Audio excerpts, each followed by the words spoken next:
I was watching a video the other day about a chap talking about how we should put all our property into a trust so that it's protected, and that those nefarious people who are always trying to demand money from us or want to extract our funds can't get it. And I thought that was very good. It's a good idea, and it's something that I really need to explore in great detail and perhaps do more on the channel about. And then I thought, actually, you know, what do we actually own? Do we own anything? Because I remember Sovereign Pete came on the show and he explained how pretty much everything that we buy with these notes from the Bank of England, this fiat currency. And the fiat currency is not backed by anything anymore, and they're not even our notes. It would be different if we'd created the notes ourselves, our promissory notes, and said, yes, I'll buy this with this note, or if we'd paid with our own gold or silver, and then we would have actually paid for it worth for worth, value for value. But we haven't. We've used somebody else's notes. And so then you start to think, well, actually, do we own it? And then there's that whole slightly nutty issue about the legal fiction.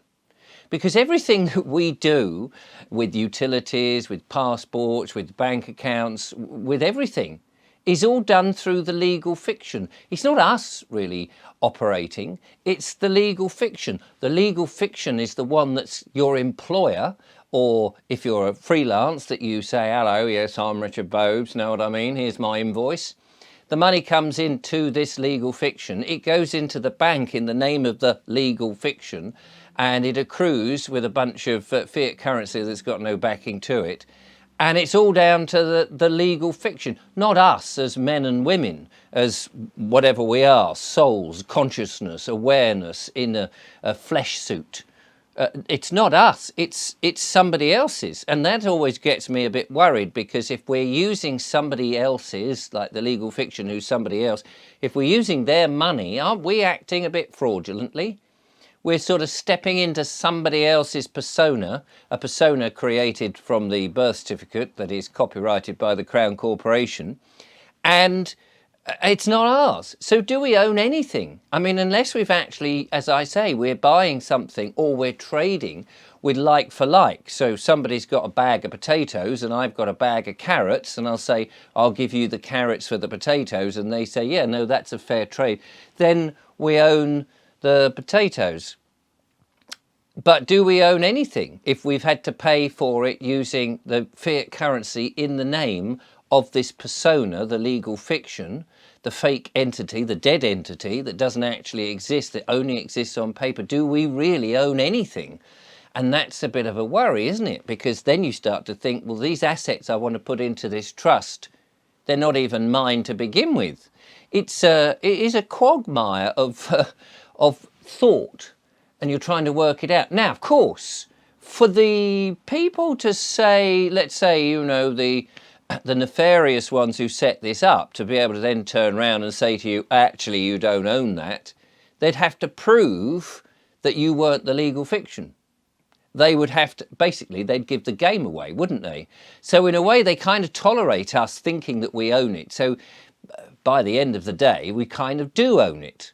It's just technically, it seems to me, and I may be wrong, and somebody out there who's far, far more intelligent will be able to explain how this works, but technically I don't feel that we do own it. But for them to confess that we, or rather to prove that we don't own it, they need to confess that there is this rotten system, because most people still believe that they are the legal fiction, that they are the persona. But you and I, we're clever, we've worked it out, we've understood the riddle. But until they prove that we're not this legal fiction, it seems to me, how can they have to rely on that legislative rubbish and the fraudulent judges and the fake council tax and all of that. But it does make me think, when these bills come in, who's it aimed at? Is it aimed at me, this weird consciousness that is aware of what's happening out here in this weird 3D reality? Is it aimed at me, this flesh and blood man?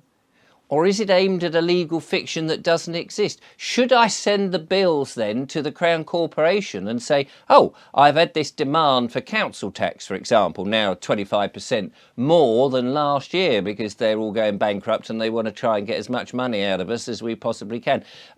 Should I just send that to the Crown Corporation and say to them, I've had this bill, but it's not me. I think this is your property. You've copyrighted it. You created it. So you go and pay it. Thanks very much. Nice to see you.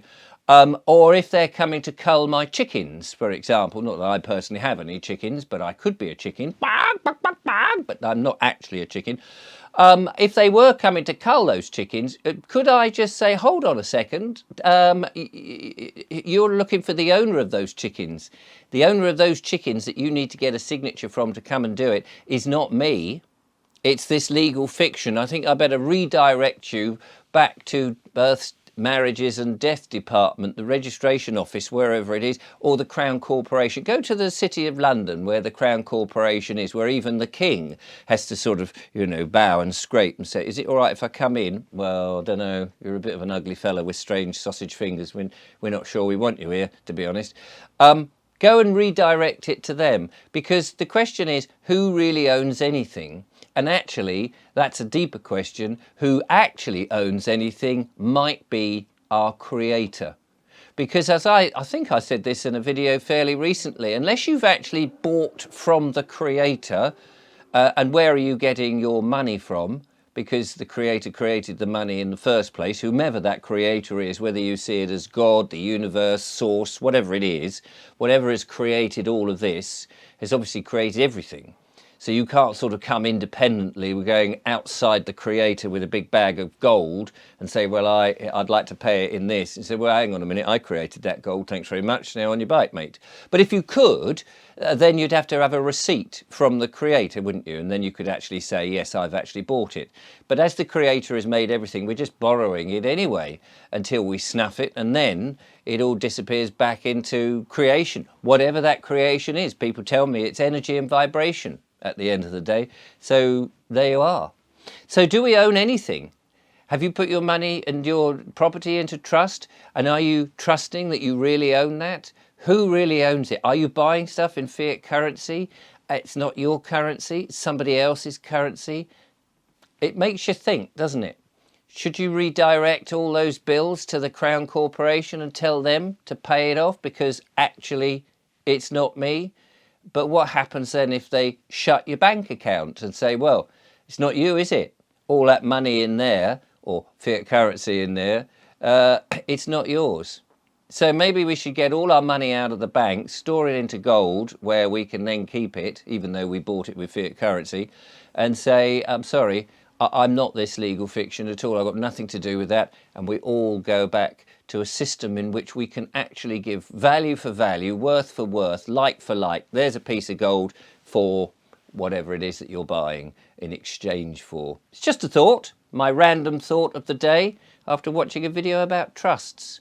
I trust I got that right.